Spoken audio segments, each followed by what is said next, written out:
4166 பேர் அமெரிக்காவிலே ஞானஸ்நானம் எடுத்த விஷயம் மிகப்பெரிய வைரலாக இன்றைக்கி என்ன செஞ்சுருக்குன்னா மீடியாவில் வந்துட்டுருக்கு. ஆனால் பைபிள் கடவுளுடைய திட்டம் சித்தம் என்னன்னு சொன்னால், இந்த தண்ணீர் ஞானஸ்நானம் அல்ல, பரிசுத்தாவின் ஞானஸ்நானம். இயேசு கிறிஸ்து இந்த உலகத்துக்கு எதுக்காக வந்தாருன்னு சொன்னால், தண்ணீர் ஞானஸ்நானத்தை கொடுக்கறதுக்காக இல்லை, இந்த பரிசுத்தாவின் ஞானஸ்நானத்தை கொடுக்கறதுக்காக.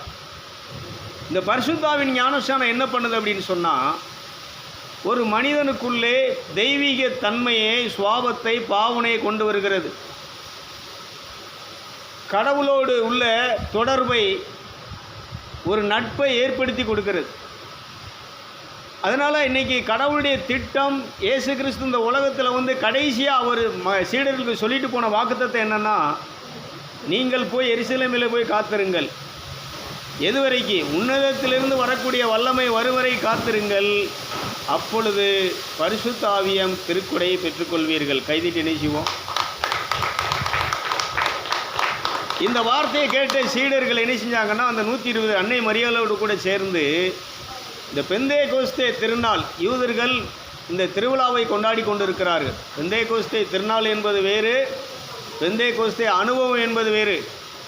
அதனால் இன்றைக்கி கோயில் திருவிழா கொண்டாடுறது எல்லோரும் என்ன செஞ்சிட்ருக்காங்கன்னா, நம்ம கடவுளை கும்பிட்டு தானே போகிறோம். கன்வென்ஷன் கூட்டத்துக்கு போகிறவங்க எல்லோரும் என்ன நினைக்கிறாங்கன்னா, நாம் ஜப கூட்டத்துக்கு தானே போகிறோம், கன்வென்ஷன் கூட்டத்துக்கு தானே போகிறோம். இந்த கன்வென்ஷன் கூட்டம், இன்றைக்கி மற்ற திருவிழாக்கள் எல்லாமே ஒன்று தான். ஆனால் கடவுளுடைய பாதத்தில் இருந்து கிடைக்கிற அந்த அருள் அபிஷேகமும் ஆவியின் வரங்களும் கனிகளும் என்பது, இது ஒரு மனிதனை கடவுளாக மாற்றக்கூடிய, ஒரு மனிதனை இந்த பூமியிலே சகலத்தையும் செய்ய ஆற்றல் உள்ளவனாக, சக்தி உள்ளவனாக, இந்த பூமியிலே என்ன நடந்தாலும், எது நடந்தாலும், நிந்தைகள், அவமானங்கள், பழிச்சொல்கள், அவனுக்கு கஷ்டங்கள் என்னதான் நேரிடணும், அவன் என்ன செய்ய மாட்டானா, மௌனமாக இருப்பான். இந்த மௌனங்கிறது என்னென்னா, உங்களை இல்லாத பொருளாக சொல்லும்போது, நிந்திக்கும் போது, உங்கள் வாழ்க்கையில் நடக்கக்கூடாத ஒரு நிகழ்ச்சி, சம்பவம் நடக்கும்போது நீங்கள் அதை மௌனமாக பார்த்து கொண்டு இருக்கின்ற பொழுது, அதுக்கு பேர் தான் என்னதுன்னு சொன்னால் மௌனம். இந்த மௌனத்தை யார் தர முடியும்னு சொன்னால், இந்த கடவுளுடைய ஆவியின் நிறைவு மட்டும்தான் தர முடியும். கைதட்டி எண்ணிச்சுவோம். இதுதான் அன்னைக்கு நடந்தது.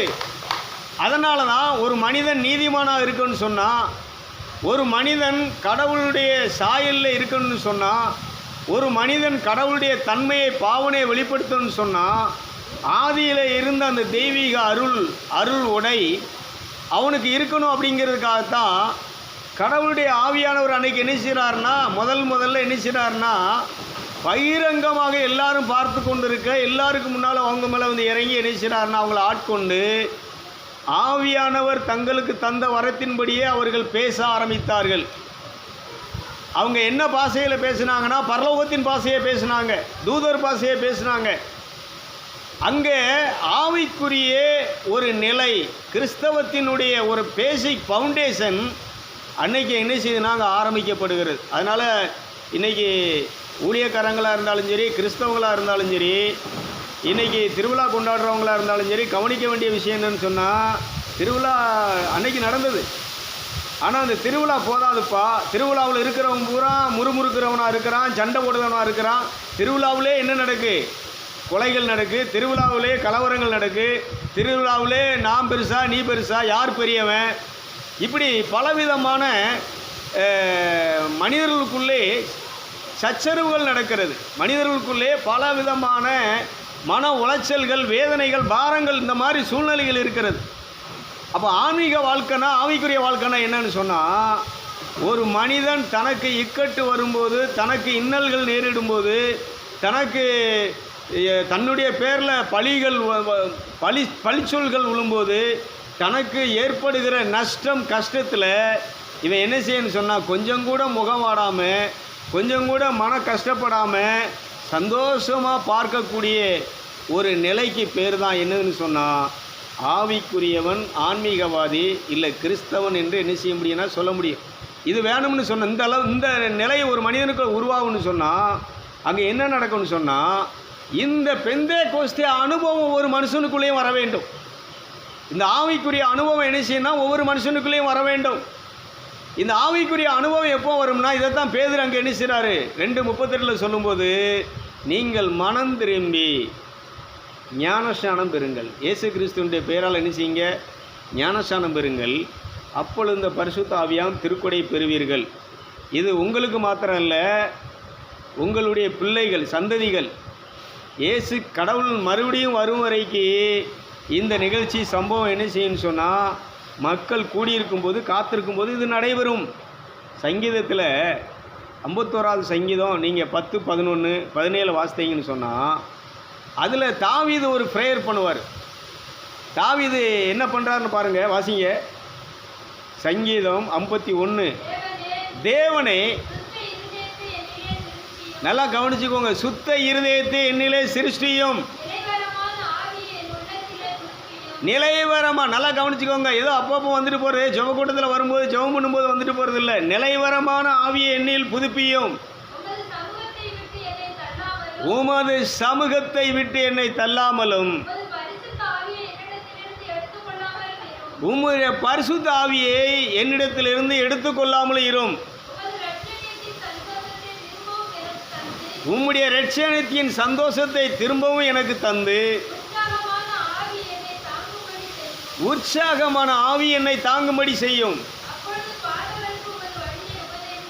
அப்போதான் நான் என்ன செய்ய முடியும்னா உபதேசம் பண்ண முடியும். ஐயா, உங்களுடைய ஆவி எனக்குள்ளே தங்கி இருக்கட்டும், உங்களுடைய ஆவியை எடுத்துடாதரும், ஒரு உற்சாகமான ஆவியை தரும். இன்றைக்கி மக்கு பிடிச்ச மாதிரி மசம் மாதிரி ஏன் இருக்கிறோம்? இன்றைக்கி நிறைய பேர் எடுத்துக்கிட்டால் மசம் மாதிரி அது வாட்டில் இருக்கும். எதையும் வேலை பார்க்கணும், இல்லை ஏதாவது குளிக்கணும், துணி மாற்றணும், கொஞ்சம் நீட்டாக இருக்கணும், நல்லா இருக்கணுங்கிறதே இருக்காது. அது வாட்டில் மசம் மாதிரி என்ன செய்யும்? குளிப்பும் கிடையாது, துணி துவைப்பும் கிடையாது, அது வாட்டில் என்ன செஞ்சிட்ருக்கோம். ஆனால் இங்கே என்ன பார்க்குறோன்னு சொன்னால் அதே 17 வசனம் வாசிங்க. கடவுளுக்கு ஏற்ற பலி நொறுங்கிய நெஞ்சமே, கடவுள் நெருங்கிய குற்றமுள்ள உள்ளத்தை நீர் அவமதிப்பதில்லை. போதும் போதும் போதும். அப்போ நல்லா கவனிச்சு பாருங்கள். நொறுங்குண்டதும் நறுங்குண்டதுமான இருதயத்தை நீர் புறக்கணிப்பதில்லை. அப்போது இந்த நொறுக்கப்படுற இருதயம் எப்போ வரும்னு சொன்னால், ஒரு உருக்கமுள்ள இருதயம் எப்போ வரும்னு சொன்னால், ஒரு மனிதன் ஆண்டவருடைய சமூகத்தில் காத்திருக்கும் போது இந்த ஆவியானவர் அவங்க மேலே என்ன செய்யும்போது, அருள் பொழிவு செய்யும்போது இந்த சம்பவம், இந்த நிகழ்வுகள் நடக்கிறது. அப்போது இங்கே இந்த நிகழ்ச்சி என்னன்னு சொன்னால், ஒவ்வொரு மனுஷனும் திருவிழா கொண்டாடுற எல்லா மனுஷனும், கன்வென்ஷன் வச்சு திருவிழா கொண்டாடுற எல்லா மனுஷனும் என்ன பண்ணணும்னு சொன்னால் காத்திருக்கணையா. எது வரைக்கும்? ஏதோ ஒரு நாள் ஒரு 3 நாள் கூட்டத்தில் உட்காந்துட்டு போகிறதில்ல. 3 நாள் கூட்டத்தில் உட்காந்து நம்ம இஷ்டத்துக்கு கைதட்டுது, நம்ம இஷ்டத்துக்கு பாட்டு பாடுறது, நம்ம இஷ்டத்துக்கு ஆண்டவரே இங்கே என்னத்துக்காக ஜெபம் பண்ணார்? நம்முடைய ஆவியை தாரோம். ஒரு நொறுங்குண்ட ஒரு சுத்த இருதயத்தை எனக்கு தாரோம். இந்த சுத்த இருதயத்தில் தான் நீர் என்ன செய்ய முடியும்? உங்கள் ஆவியானவர் வந்து தங்க முடியும். ஆனால் இன்றைக்கி ஜெப கூட்டங்களில் ஜெபம் என்ன நடக்கு? எங்களுக்கு பணத்தை போட்டுரும், எனக்கு பிள்ளைகளுக்கு இப்போ என்ன செஞ்சிடும், கல்யாணத்தை என்ன செஞ்சிடும், அடுத்து குழந்தை வாக்கியத்தை கொடுத்துரும், அடுத்து நமக்கு என்ன தேவை, இந்த உலகத்துக்குரிய அழிஞ்சு போகிற காரியங்களை இன்றைக்கி என்ன செஞ்சுட்டு இருக்கிறாங்கன்னா ப்ரேயர் பண்ணிகிட்ருக்குறாங்க. இதெல்லாம் நான் ப்ரேயர் பண்ண தப்புன்னு சொல்லலை. இது உனக்கு தன்னாலே வந்துருங்கிறார். இது உனக்கு என்ன செய்யும்? தாமாவே வந்துடும். ஆனால் நீ கேட்க வேண்டியது என்னென்னா, இருதயம் நான் சுத்தமான இருதயத்தை தாயா. எரேமியா 17 சொல்லுவார், திருக்குள்ளதும் மகா கேடுள்ளதுமான இருதயம் பார். திருக்குள்ளதும் மகா கேடுள்ளது இந்த இருதயம். இது யாருக்கும் அடங்காத. இந்த இருதயத்தில் என்ன இருக்குன்னே யாருக்கும் தெரியாது. கள்ளம் இருக்கா, கவடம் இருக்கா, பொய் இருக்கா, புரட்டு இருக்கா, அந்த இருதயம் நமக்கு எப்போ கேடு செய்யும், என்ன நடக்குன்னு தெரியாத ஒரு இருதயத்தை இன்றைக்கி மனுஷன் என்ன செஞ்சுருக்கிறானா கொண்டிருக்கான். வாசிங்க, எடுத்தேலாம் 17 சொல்லுவார் இருக்கா. தேவனே அங்கே என்ன பார்க்குறோன்னு சொன்னால், மகா எல்லாவற்றை பார்க்கிலும் நல்லா கவனிச்சுக்கோங்க. எல்லாவற்றை பார்க்கிலும் இருதயமோ திருக்குள்ளதும் மகா. இந்த இருதயத்தை வச்சுக்கிட்டு நீ என்ன பண்ண முடியும்? இப்படி ஒரு கேடான ஒரு இருதயத்தை, கேடு நிறைஞ்ச இருதயத்தை, கேடு செய்கிற ஒரு இருதயத்தை இன்னைக்கு மனுஷன் என்ன செஞ்சுட்டு, அதனால தான் அவன் செய்கிறது பூரா பாருங்க. அது யாருன்னு கிடையாது, மனைவின்னு கிடையாது, புள்ளன்னு கிடையாது, அப்பன்னு கிடையாது, ஆத்தான்னு கிடையாது, கூட பிறந்தவனு கிடையாது. யாருக்கு வேணாலும் கேடு செய்யக்கூடிய ஒரு மகா கேடுள்ள ஒரு இருதயம். இந்த இருதயத்தை எடுத்துட்டு இதைத்தான் அவர் சொல்கிறாரு, ஒரு சுத்த இருதயத்தை எனக்குள் சிருஷ்டியும். என்னத்தை சிருஷ்டிக்கணுமா கேட்கணும்னா, அந்த இருதயம் ஒரு நல்லா இருந்தால் தாயா. அதனால தான் இருதயத்திலே சுத்தமுள்ளவர்கள் பாக்கியவான்கள், அவர்கள் தேவனை தரிசிப்பார்கள். நல்ல கரங்களை தட்டி நினைச்சுவோம்.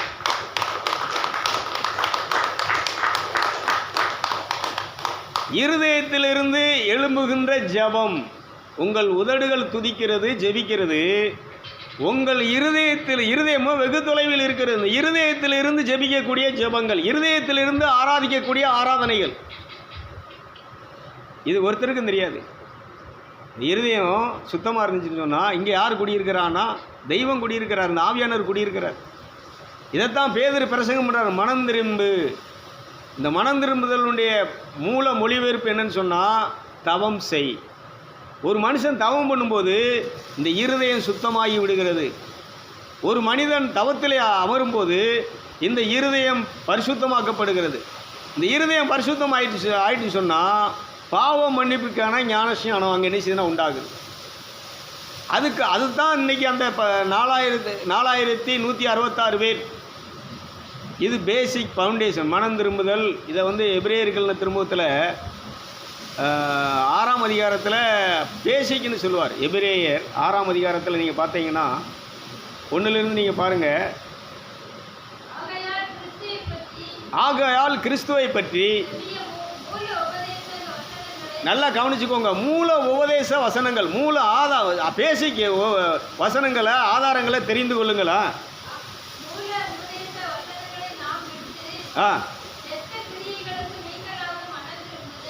நல்லா கவனிச்சுக்கோங்க. செத்த கிரியைகளுக்கு நீங்களாகும் மனம் திரும்புதல். கடவுள் இயேசுதான் கடவுள் இல்லை, கர்த்தர் தான் கடவுள்னு கடவுள் மேலே வைக்கக்கூடிய விசுவாசம். ஞானஸ்நானம் பெறுங்க. இந்த 4166 பேர் ஞானஸ்நானம் பெற்றாங்களா? இந்த ஞானஸ்நானத்துக்கு உபதேசம், ஞானஸ்நானம் எடுத்தல், கைகளை வச்சு ஜெபம் பண்ணுறது. எல்லாரும் என்ன செய்கிறாங்க?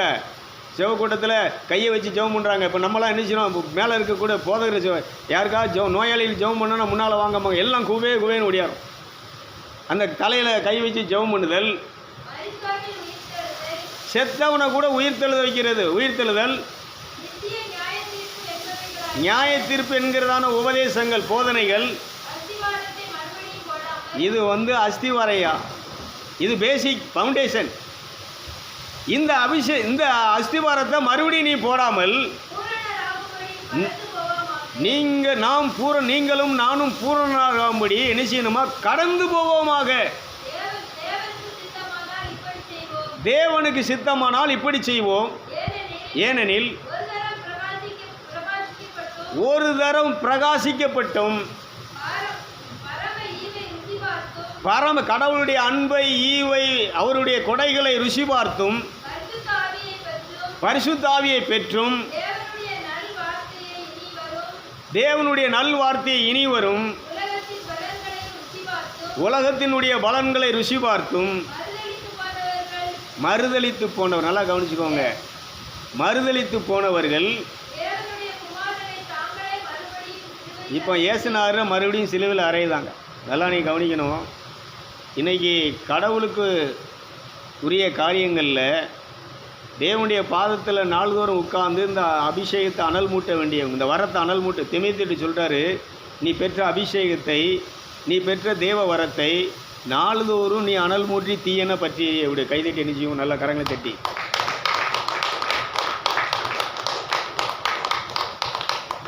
ஒரு பெரிய சொத்து, செல்வம், ஆசீர்வாதம் எதுன்னு சொன்னால் பரிசுத்த ஆவியின் அபிஷேகம். பரிசுத்த ஆவியின் அபிஷேகம் ஒருத்தனுக்கு இருக்குன்னு சொன்னால் அவன்தான் அந்த உலகத்தில் மிகப்பெரிய செல்வந்தன், அவன்தான் குபேரன். அவனால் இந்த பரிசுத்தாவின் அபிஷேகத்தை பெற்றவனால் இந்த உலகத்தில் எதையும் சாதிக்க முடியும். அவன் நினைச்ச காரியங்கள் அனைத்தும் வாய்க்கும். கைதட்டி நிச்சயம். அவன் என்ன நினைச்சாலும் நடக்கும். ஒரு மனுஷன் ஆவியில் நிறைஞ்சிருக்கிறான்னு சொன்னால் அவன் இருதயத்தில் என்ன நினைக்கிறானோ தேவன் அதை அவனுக்கு என்ன செஞ்சிருவாருன்னா கொடுத்துருவார். தேவன் அவனுக்கு என்ன செஞ்சிருவாருன்னா அந்த காரியத்தை நடத்திடுவார். செத்தம் உயிரோடு எழும்புன்னு அவன் நினச்சானா அந்த அபிஷேகம் இருக்கிறோம், அந்த அபிஷேகம் உள்ளே போயிடும். இதை தான் எலியா நினைச்சிறாருன்னா அந்த செத்து போன பையன் மேலே நினைச்சிறாருன்னா கை மேலே கையை வச்சு, வாய் மேலே வாயை வச்சு, மூக்கு மேலே மூக்கை வச்சு, தேவனே இந்த ஆன்மா என்ன செய்யட்டும் உயிரோடு எழும்பட்டுன்னு சொல்லும்போது அந்த குழந்தையினுடைய ஆன்மா அந்த உடலுக்குள்ளே திரும்ப வந்து அது உயிரோடு எழும்பியது. கைதைக்கு எழுதியும். கோடாரி மரம் வெட்டிட்டு இருந்தோம், கோடாரி தண்ணிக்கில் விழுந்துட்டு இந்த ஆவியில் நிரம்பி அவர் சொல்கிறார் இந்த கோடாலி என்ன செய்யட்டும் மிதக்கட்டுன்னு சொன்னால் மிதக்கும். இது அவங்களால தான் செய்ய முடியுமா? அவங்க எப்படி கடவுளுடைய பாதத்தில் காத்திருந்து இந்த அபிஷேகத்தை இந்த வல்லமையை பெற்றாங்களோ இதுபோல் இந்த காத்திருந்து இந்த வல்லமை அபிஷேகத்தை பெறுற அத்தனை பேராலும் இதை செய்ய முடியும். கைதட்டி செய்யும். அதனால தான் சொல்கிறாரு இது உங்களுக்கு மாத்திரம் அல்ல. அந்த பிரசங்கத்தில் பேதுரு சொல்லும்போது இது உங்களுக்கு மாத்திரமல்ல, உங்களுடைய பிள்ளைகள் இயேசு கிறிஸ்து வரும் வரைக்கு, மீண்டும் வரும் வரைக்கு, இந்த கிருபையின் காலம் எடுத்துக்கொள்ளும் வரைக்கு காத்திருக்கிற எல்லாருக்கும் இது என்ன செய்யப்படும்? இந்த பொழிதல் நடக்கும். இதை காத்திருந்து நீ பெறணும். பெற்றா தான் நீ எங்கே போக முடியும்னு சொன்னால் வருகையில் மேலே போக முடியும். செத்தா உன் ஆன்மா என்ன செய்யும்? மேலே போகும். இல்லைன்னா என்ன செய்யாது? அப்போ எது சொத்து, எது செல்வம், எது ஆசீர்வாதம், எது ஐஸ்வர்யம்? பணமா, பங்களாவா, காரா? எது சொத்து? ஒரு ஆவிக்குரியவனுக்கு, ஆன்மீகவாதிக்கு எது சொத்துனா இறை அருள். அந்த கடவுளுடைய அருளை ஒருத்தன் சொத்தா பார்த்துட்டானா, செல்வமாக பார்த்துட்டானா, அவனை போல் இந்த உலகத்தில் ஒரு பாக்கியவான், ஆசீர்வதிக்கப்பட்டவன், நிறைய உள்ளவன், நிம்மதி உள்ளவன் இந்த உலகத்தில் இருக்க முடியாது. சொத்து இருக்கிறவனால நிம்மதியாக இல்லை, காரு பங்களா வச்சுருக்கிறவனால இன்றைக்கி நிம்மதியாக வாழ முடியலை. ஊரில் தலைவராக இருக்கிறவன், பஞ்சாயத்து பிரசிடண்டாக இருக்கிறவன், கவுன்சிலராக இருக்கிறவன், மந்திரியாக இருக்கிறவன், யாருக்கும் என்ன இல்லைன்னு சொன்னால் முதலமைச்சராக இருக்கிற அவருக்கும் என்ன இல்லை, பிரதமருக்கும் என்ன இல்லை. இந்த உலகத்தில் நிம்மதியாக இருக்கிறவன் இந்த தேவனுடைய அபிஷேகத்தை அருளை பெற்றவன் மட்டும் நிம்மதியாக இருக்கிறான், மௌனமாக இருக்கிறான். கைதட்டி என்ன செய்வோம்? ஆனந்தமாக இருக்கிறான், பொறுமையாக இருக்கிறான். தனக்கு என்ன பாதிப்புகள், நஷ்டங்கள், யார் என்ன தூத்தினாலும், என்ன அவமானப்படுத்தினாலும் மகிழ்ச்சியாக கர்த்தருக்குள்ளே களி கூறுறவன் இந்த அபிஷேகம் பண்ணப்பட்ட மனுஷன் தான். அத்திமரம் துளிர் விடாமல் போனாலும், திராட்சை செடியிலே பலன் இல்லாமல் போனாலும், மந்தையிலே ஆடுகள் இன்றி போனாலும், தொழுவத்திலே மாடுகள் இன்றி போனாலும், கட்டின பொண்டாட்டி வேண்டாம் நான் வேற ஒருத்தன்ட்ட போகிறேன்ட்டு போனாலும்,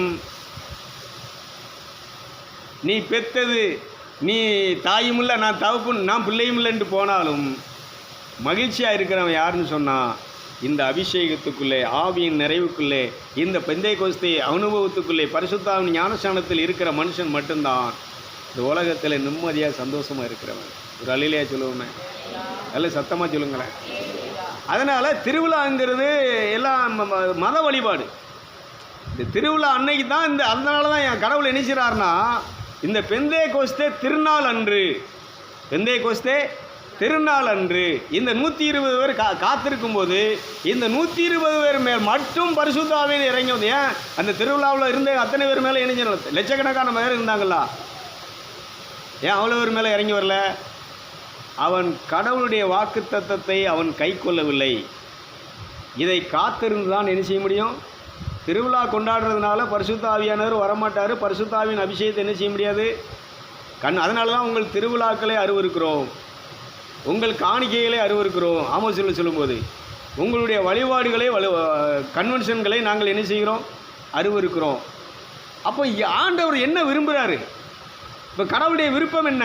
அவர் விரும்பாம அன்றைக்கி திருச்செந்தூரில் பார்த்தா ஏகப்பட்ட கூட்டம். இப்போ லீவு பார்த்தீங்களா? ஏகப்பட்ட கூட்டம். ஒருத்தர் அதில் அந்த திருச்செந்தூருக்கு போனவர் நொந்து சொல்கிறார், ஏண்டா இங்கே வந்தோன்னு தெரியாமல் வந்துட்டோம். சாப்பாடு வழி இல்லை, தண்ணி வழி இல்லை, குளிக்க முடியலை, அங்கே போய் சாமியை என்ன செய்ய முடியலை, தரிசனம் பண்ண முடியலை. தெருவில் நாயை விட கேவலமாக நினைச்சு காத்து கிடந்துட்டு என்ன செய்கிறோம்? வீட்டுக்கு வந்திருக்கோம் ஐயா. கடவுளை உன்னை தேடி வர்றாரு, நீ எங்கே போகிற? கடவுளை தேடி அங்கே போகிற. தேடி அணைக்கிற தெய்வம் நீ இருக்கிற இடத்துல உன் இருதயத்தை அவருக்கு கொடுத்துட்டன்னா, இருதயத்தில் அவர் விரும்பி வான அழைச்சன்னு சொன்னால், இந்த இருதயத்தில் வந்து வாசம் பண்ணுகிற தெய்வம் நம்முடைய ஆண்டவராக இயேசு கிறிஸ்து. கைதிட்டுங்களை பார்ப்போம். அதனால் பெந்தேகோஸ்துக்காரர் என்ன நினைக்கிறாங்கன்னா, ஞானசானம் பெற்றுட்டா 4000 பேர் 4166 பேர் ஞானசானம் பெற்றுட்டாங்கிறது புகழ்கிறாங்க, பெருசாக நினைக்கிறாங்க. இல்லைப்பா, இது ஏசுனார்கிட்ட போய் கேட்டால், இன்றைக்கி இத்தனாம் தேதி 4116 பேர் 66 பேர் ஞானசானம் பெற்றாங்களன்னா உங்கடா அப்படிம்பார்.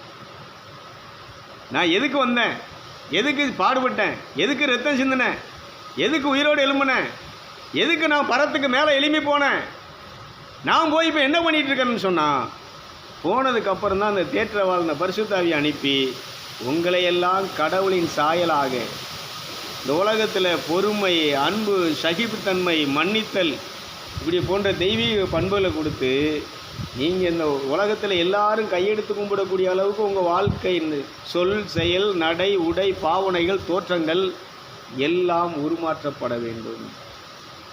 கோபத்தோட, ஆணவத்தோட, அகங்காரத்தோட, பேராசையோட. ஆசை இருக்கணும். ஆசை இல்லைன்னா சாப்பிட முடியாது. ஒரு சாப்பாட்டு மேலே ஆசை இருந்தால் தான் என்ன செய்ய முடியும்? ஒரு வடை மேலே ஆசை வந்தால் தான் அதை எடுத்து என்ன செய்ய முடியும்? ஆசை இருந்தால் தான் அந்த சட்டையே ஓட முடியும், இல்லைன்னா இதையும் என்ன செய்ய முடியாது. ஆசை வந்து நல்லது, ஆனால் பேராசை இருக்குது பார்த்தீங்களா?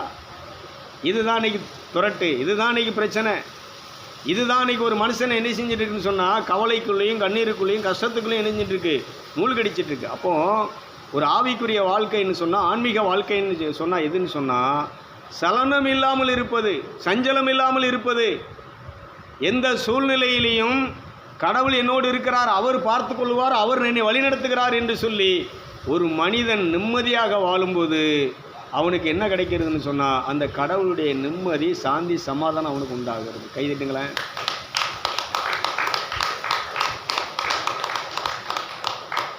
அதனால தான் கேமரா முதல்ல சேட்டை பண்ணாலேயும் நான் எல்லாம் டெலீட் பண்ணலை.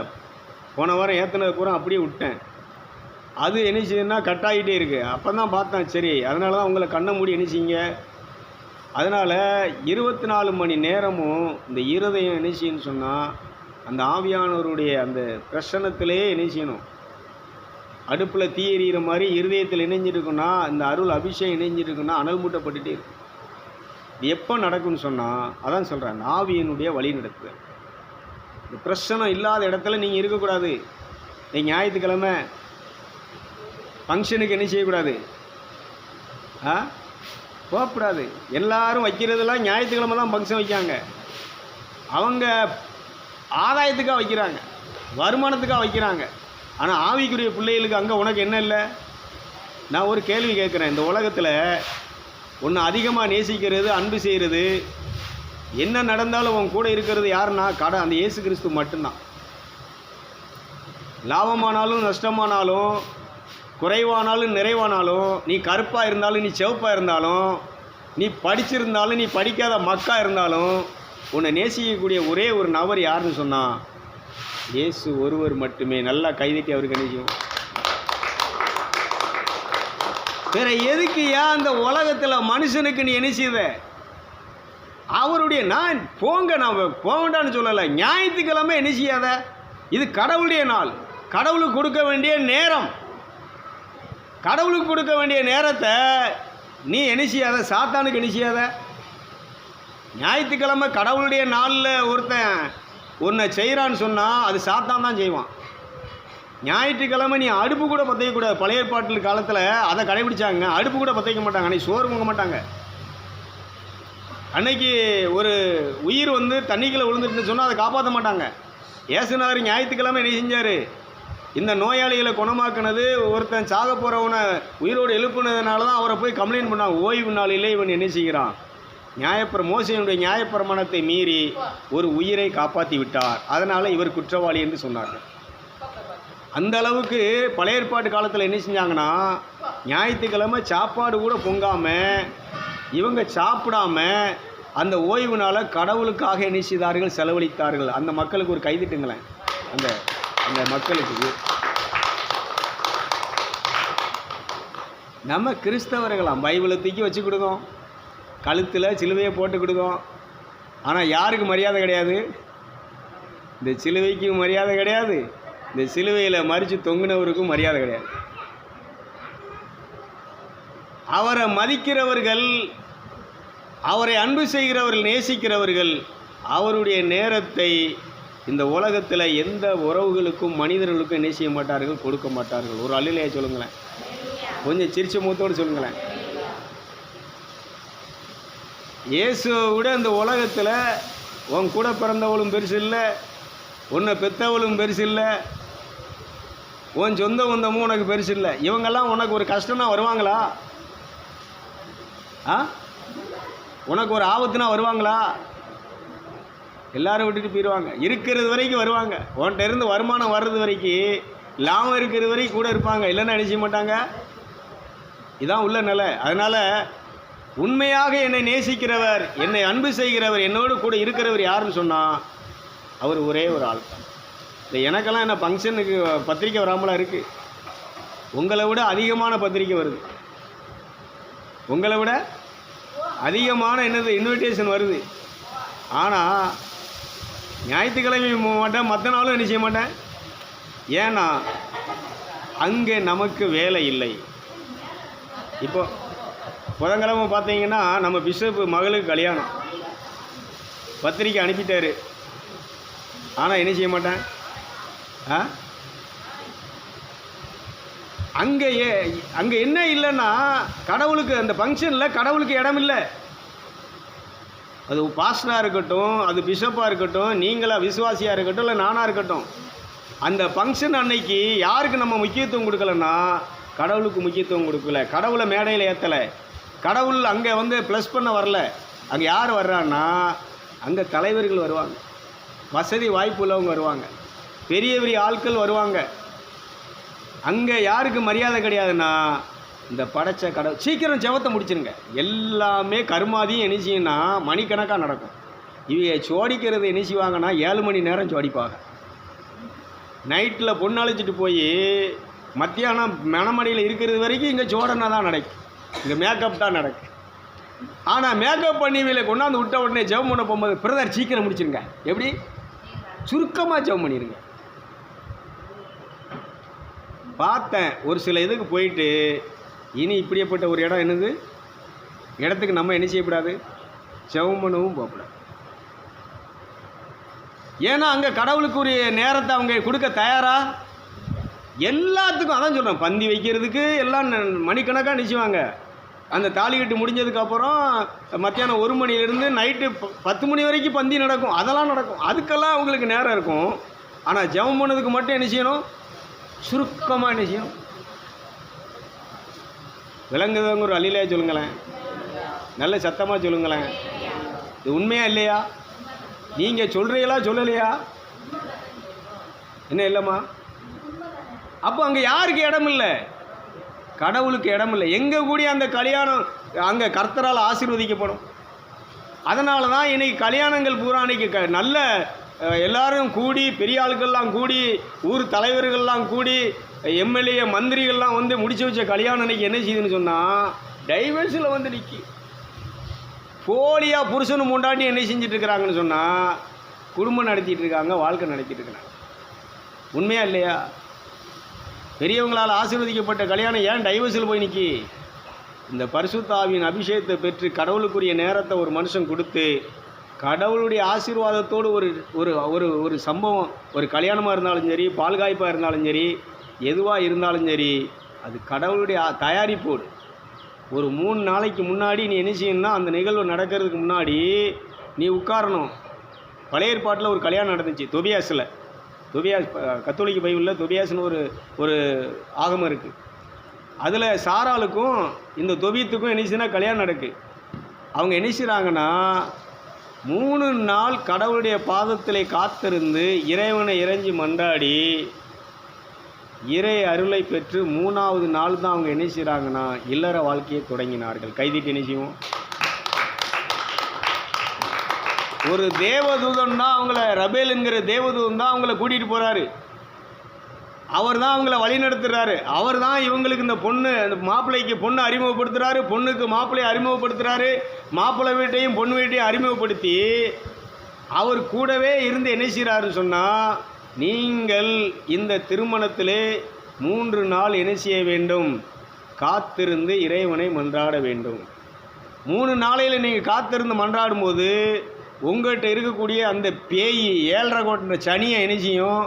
உங்களை விட்டு விலகி போயிடும். உங்கள்கிட்ட இருக்கக்கூடிய இருள் அகன்று போயிடும். உங்கள் முன்னோர்களுடைய சாபங்களும் பாவங்களும் என்ன செய்யும்? உங்களை விட்டு அகன்று போயிடும். 3 நாளைக்கு அப்புறம் நீங்கள் இந்த இல்லற வாழ்க்கையில் கூடும்போது அந்த கடவுளுடைய அருள் ஆசீர்வாதம் உங்களை நிரப்பி உங்கள் ஆயுளை நீடி ஆயுளோடு நீங்கள் பெருவாழ்வு பெற்று நல்ல பிள்ளைகளை பெற்று சுகமாய் வாழ்வீர்கள் என்று சொல்லி அந்த தேவதூதன் அவங்களுக்கு வழிகாட்டி ஆசீர்வதித்தார். இதுதான் கல்யாணம். இதுதான் கல்யாணத்தில் நடக்கணும். ஆனால் 5 நிமிஷத்தில் பிரேயர் முடிக்கணும். அதுதான் கல்யாணத்தில் கடவுளுக்கு கொடுக்கக்கூடிய இடம். ஒரு வசனத்தை வாசித்து ஒரு 2 வார்த்தையை பேசணுன்னா குசு குசு குசு குசு குசு குசு குசு குசும்பாங்க. இந்த இடத்துல ஒரு விசுவாசிக்கு இடம் இருக்கா? தேவை. கடவுள் இல்லாத இடத்துல நீ என்ன செய்யக்கூடாது? விளங்குதங்க ஒரு அல்லிலே சொல்லுங்களேன். அதான் சொல்லுவோம், உங்களை விட நிறைய அழைப்புதல்கள் பத்திரிகையில் எனக்கு நிறைய வருது. ஆனால் அது ஏன் ஸ்டாப் பண்ணுறேன்னா, கடவுளுக்கு இடம் இல்லாத இடத்துல நமக்கு என்ன இருக்கக்கூடாது? நமக்கு இடம் இருக்காதுல்ல. அங்கே பிரதர் வாங்க பிரதர் அப்படி பிரேஸ்தல் ஆடும்பாங்க. அதுக்கப்புறம் என்ன செய்வாங்க? நம்ம என்ன செய்ய வேண்டியதான்.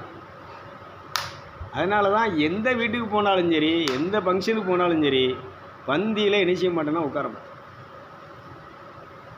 அப்படியே போனாலும் முடிஞ்சதுக்கப்புறம் இவங்க எல்லாம் அந்த வரவு செலவெல்லாம் பார்த்து லாபத்தெல்லாம் எடுத்ததுக்கப்புறம் பையை போயிட்டு என்ன செஞ்சுட்டு வருவேன். அதனால் நீங்கள் ஒரு விஷயத்தை நல்லா புரிஞ்சுக்கோங்க. ஞாயிற்றுக்கிழமை நீங்களும் ஃபங்க்ஷன் வைக்காதீங்க. யார் ஃபங்க்ஷன் வச்சாலும் ஞாயிற்றுக்கிழமை போகாதீங்க, திங்கக்கிழமை போங்க, இல்லை சனிக்கிழமை வீட்டு வாங்க. நான் வேண்டான்னு சொல்லலை. திருவிழாவுக்கு போங்க. ஆனால் கடவுளுடைய நேரத்தில் திருவிழாவுக்கு என்ன செய்யாதீங்க? போகாதீங்க. ஞாயிற்றுக்கிழமை என்ன செய்யாதீங்க? போகாதீங்க. இன்னொன்று, கடவுள் உங்களுக்கு ஒரு நேரத்தை கொடுத்துருக்குற அன்னைக்கு பார்த்தீங்கன்னா அந்த 9ஆம் மணி வேலையில், ஜெப வேலையில் அவங்க வேறு எதுக்கும் முக்கியத்துவம் கொடுக்க மாட்டாங்க, எந்த வேலைக்கும் போக மாட்டாங்க. அந்த நேரத்தில் எல்லோரும் ஒவ்வொரு நாள்தோறும் அந்த இடத்துல கூடி அப்போஸ்தலருடைய உபதேசத்தை கேட்பதிலும், நட்புடன் உறவாடுவதிலும், அப்பம் பிற்கிறதிலும், ஜெபிப்பதிலும் அவர்கள் தரித்திருந்தார்கள். அந்த அந்த அந்த அந்த ஆதி விசுவாசிகளுக்கு ஒரு நல்ல கைதட்டி நினைக்கும். நல்லா கைதட்டி.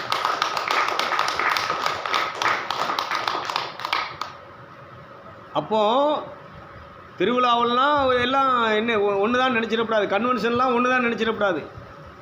ஒரு ஆன்மீக வாழ்க்கை, ஆவிக்குரிய வாழ்க்கைன்னா தனித்தனியாகவோ குழுவாகவோ நீங்கள் கூடி காத்திருந்து இந்த அபிஷேகத்தை என்ன செய்யணும். அதனால தான் தியானம்னு அடிச்சுக்கிட்டே இருக்கிறேன். இனி இந்த கூட்டமெல்லாம் ஞாயிற்றுக்கிழமை ஒரு நாளை தவிர வேறு கூட்டம் நடக்காது. தியானம் மட்டும் நடக்கும். தியானம் எத்தனை நாள் நடக்கும்? 7 நாள் இல்லைன்னா 10 நாள். இந்த 7 நாள் 10 நாள் கடவுளுடைய பாதத்தில் காத்திருக்கிறதுல தான் எனக்கு ஊழியம் பண்ணுறதுலையும் எனக்கு என்ன உண்டுன்னு சொன்னால் பிரயோஜனம் உண்டு. இந்த தியானத்துக்கு வர்ற உங்களுக்கும் என்ன உண்டுன்னா ஆசீர்வாதமும் அருளும் சமாதானமும் சந்தோஷமும் எல்லாம் நிறைவும் உண்டு. கைதட்டி நிச்சயம்.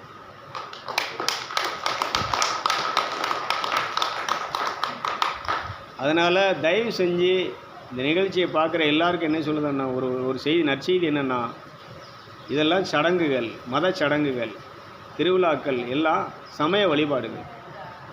கன்வென்ஷன் எல்லாம் சமய வழிபாடுகள். உபவாச கூட்டமெல்லாம், முழுவரை ஜெபமெல்லாம் சமய வழிபாடுகள். அதனால் எல்லாருமே என்ன செய்யணும்னு சொன்னால், எல்லாத்துக்கும் ஒரே விதி தான், எல்லாத்துக்கும் ஒரே வழி தான். இந்த ஒரே வழி என்னன்னு சொன்னால் எல்லோரும் காத்திருக்கும். ஏதோ 1 மணி நேரம் 2 மணி நேரம் ஜெப கூட்டத்தில் ஆராதனையில் இருக்கிறதல்ல.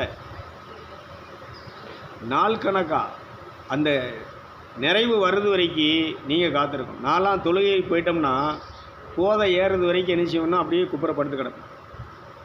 ஒரு மயக்க நிலை வரும். நீங்கள் தொழுகை பண்ணும்போது இந்த நெத்தி, அதாவது இது ஒரு பாயிண்ட்டுங்க. இது தரையில் என்ன செய்யணும், நல்லா சிலர் என்ன செய்கிறாங்கன்னா கையை எப்படி வச்சுக்கிட்டுதாங்க. இந்த தொழுகையே எதுக்குன்னு சொன்னால் நெத்தி தரையில் படணுங்க. தலைக்கு மேலே கரங்களை கூப்பி தலையை வணங்கி மோங்குப்புற விழுந்து நெத்தி தரையில் படணும். இந்த இந்த பெருவரில் என்ன செய்யணும்னா தரையில் நட்டுக்கு ஊனி நிற்கணும். நம்ம வார்டில் சளிஞ்சு படுக்கிறது எல்லாத்துக்கும் முறை உண்டுங்க.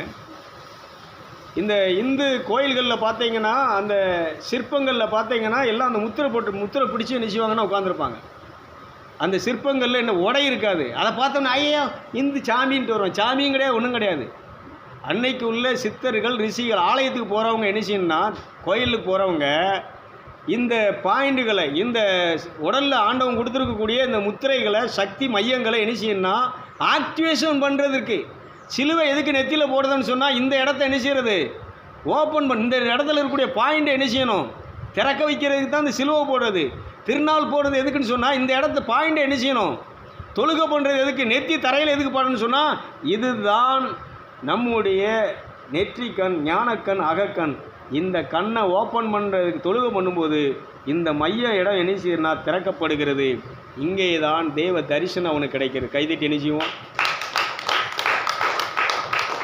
நல்ல கையை எப்படி வச்சுக்கிட்டு என்ன செய்யுங்க, தொழுகை பண்ணுங்க. இதுக்கு பேர் என்ன கிடையாது, நெற்றி தரையில் போடணும், கை நேராக என்ன செஞ்சுருக்கணும். இது நேராக இருக்கும்போது இது எல்லாமே நம்ம உடலில் இருக்கக்கூடிய சக்தி மையங்களை ஆக்டிவேஷன் பண்ணக்கூடிய ஒரு பக்தி உள்ள ஒரு தொழுகை வழிபாடு. இது தெரியாமல் நம்ம வார்டில் இணைஞ்சிட்டு இருக்கிறோம். கையை இப்படி ஆட்டிட்டு அல்லையே சொல்லிட்டு எந்த மையத்தையும் எந்த பாயிண்ட்டையும் நம்ம என்ன செய்யறோம், ஓப்பன் பண்ணுவதில்லை. நீர், நிலம், காற்று, ஆகாயம், நெருப்பு, இது ஒன்றோடு ஒன்றா உரசும் போது இந்த உடம்புல இருக்கக்கூடிய எல்லா அந்த செத்து போனது, செயலிலேருந்து போனது எல்லா உறுப்புகளும் என்ன செய்யணும்னு சொன்னால் ஆக்டிவேஷன் ஆகும். சித்தர்கள் என்ன செஞ்சாங்கன்னா தவம், அவங்க காட்டில் போய் உட்காந்துட்டு நம்மளை மாதிரி சட்டி கணக்காக சோறு தின்னுட்டு ஒரு 10 இட்லி 15 இட்லியை உள்ளே அள்ளி போட்டுட்டு ஒரு 10 தோசையை சாப்பிட்டுட்டு என்ன செஞ்சவங்க இல்லை, வெறும் வயிற்றில் பட்னியாக இருந்து இந்த மண்ணை இந்த இருக்குல்ல அந்த பெருவரலையும் இந்த சுண்டு வரலுக்கு அடுத்த வரலையும் அவங்க பிடிச்சி அப்படி உட்கார்ந்தாங்கன்னு சொன்னால் இந்த உடல், இந்த மண் இருக்குது பார்த்தீங்களா, இதில் எவ்வளோ குப்பை போட்டாலும் செமிச்சு அதை மண்ணாக்குறது போல் இந்த உடலில் எவ்வளவு கழிவுகள் இருந்தாலும், எவ்வளவு நோய்கள் பிரச்சனைகள் இருந்தாலும் இந்த முத்திரையை போட்டு அவங்க உட்கார்ந்துருக்கும்போது இந்த நிலம் என்ன செய்யணும், அந்த மண், இந்த உடலில் இருக்கக்கூடிய மண் இந்த உடலில் இருக்கக்கூடிய அத்தனை பிரச்சனைகளையும் சம பண்ணிவிடும். கைதட்டி என்ன செய்வோம். இவனுக்கு என்ன, நம்ம கிறிஸ்தவங்களுக்கு இந்த பெந்தேகோஸ்து என்னன்னா கையை தட்டி தோத்திரம் இது ஒன்று தான் தெரியும். ஆனால் மௌனமாக இருந்து அவங்க அத்தனை உடம்புல இருக்கக்கூடிய சக்தி மையத்தையும் ஆக்டிவேஷன் பண்ணி அவங்க சாகிறது வரைக்கும் எப்படி இருந்தாங்கன்னு சொன்னால் பல்லு போகாமல், கண் பார்வை இழக்காமல், நோய் நொடி இல்லாமல் அன்னைக்கு இருந்த எல்லா மதத்தவர்களும் எப்படி இருந்தாங்கன்னு சொன்னால் உடல் நலத்தோடு நீடி ஆயுளோடும் வாழ்ந்தார்கள். கைதட்டி என்ன செய்வோம். 900 வருஷம் வாழ்ந்தாங்க, 800 வருஷம் வாழ்ந்தாங்க, 600 வருஷம் வாழ்ந்தாங்க, 300 வருஷம் வாழ்ந்தாங்க. எப்படி வாழ்ந்தாங்க, இந்த இருதயத்தை சுத்தமாக வச்சுருந்தாங்க, கள்ளம் கவனம் இல்லாமல் வாழ்ந்தாங்க. அந்த இறை அருளையே சார்ந்து வாழ்ந்தார்கள். அந்த இறை அருள் நீடி ஆயுளை கொடுத்தது. இப்போ உனக்கு எல்லாம் இருக்குது, ஆனால் வாழ்கிறதுக்கு என்ன இல்லை, சாப்பிட்றதுக்கு. டாக்டர் சொல்கிறான் ஒரு பாக்கு தண்ணி அல்வா தின்னுட்டோன்னா செத்துக்கிடுவாங்க. பிரியாணி நல்லா அண்டா கணக்கில் இப்போ எல்லாருக்கும் எண்ணிச்சு தான் பொங்கி போடுதான். ஆனால் இவன் எண்ணிஞ்சிடக்கூடாது, இப்படி அள்ளி எண்ணிஞ்ச வாயில் வச்சான்னு செத்தான்.